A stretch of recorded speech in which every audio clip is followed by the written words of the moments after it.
Нийслэлийн агаарын бохирдолтой тэмцэх түүний хор уршигын талаарх уулзалт арга хэмжээнүүд баггүй зохион байгуулагдсаар байгаа. Гэтэл иргэдийн агаарын бохирдлын талаарх мэдлэг сайн байгаа ч түүнээс өөрийгөө хэрхэн хамгаалж болохыг тэр бүр мэдэхгүй байгааг Монголын залуучуудын холбооны судалгааны баг тогтоожээ. Тиймээс иргэдэд энэ талын мэдлэг олгох зөвлөгөөг арга хэмжээг зохион байгууллаа. Энэ үеэр мэргэжлийн эмч нар гадаа тамхи татахгүй байхыг зөвлөлөө. 2014 оны байдлаар нийт хүн амын 50 орчим хувь нь амьдардаг нийслэлд 6500-аас 7500 хүн нас бардаг гэсэн судалгаа гарсан. Харин эдгээр хүмүүсийн хэд нь агаарын бохирдлоос үүдэлтэйгээр нас барсан бэ гэдгийг судлахад нийт нас барсан хүүхдийн 130 орчим нь ийм шалтгаантай гэдгийг тогтоосон байна.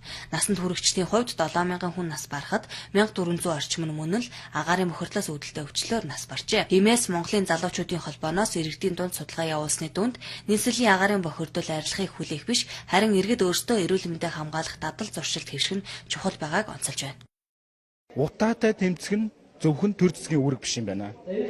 Төр засаг арга хэмжээ авч хэрэглүүлээд байдаг тэрний үр дүн ард иргэд биднээс шалтгааллах юм байна гэдэг уриалгуудыг дэвшүүлээд тэгээ бид нар утаагүй зүгтэй холбоотой нэг жижиг хэмжээний судалгаа явуулсан. Нийт Монголын Улаанбаатар хотын гэр орооллын 97.5% нь утаагүй зуухаар хангацлаа гэж цэвэр агарсан зарлалчлаа. Тэгвэл үнэхээр тэр авсан хүмүүс маань хэрэгжилж байгаа мó гэдэг дээр тандал судалгаа явуулаад үзсэн 60 орчим хувь нь хэрэглээд 40 орчим хувь нь хэрэглэхээ байцсан. Яасан гэхээр цааш нь дамлаад зарцсан юм уу эсвэл эвдэрсэн гэсэн шалтгаанууд илж байгаа. Дийлэнх нь зарцсан гэж байгаа. Мөнгө хэрэг болоод. Тэгээ энэ дээр ард иргэдэд нэг л зүйлийг хэлмээр байгаа.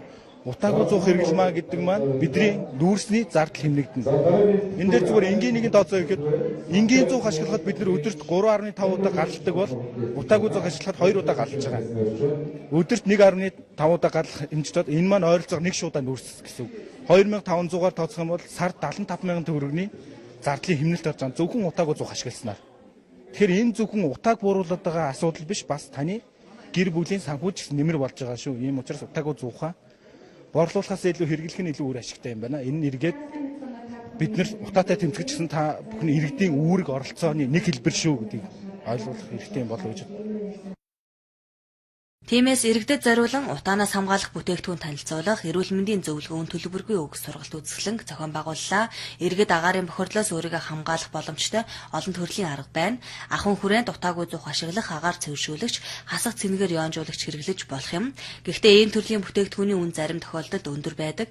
Тиймээс тэр бүр худалдан авч чадахгүй хүн хамгийн энгийн аргаас эхлэх боломжтой юм а. Тухайлбал амны хаалт тогтмол хэрэглэх, хүчил төрөгчийн бэлтгэл, утааны вакцин гэж нэрлэгддэг коктейл ууж ших, гадаа утаа ихтэй үед тамхи татахгүй байх, аль болох бага ярих зэргээр уушгаа хамгаалах боломжтойг мэргэжлийн эмч зөвлөж байна.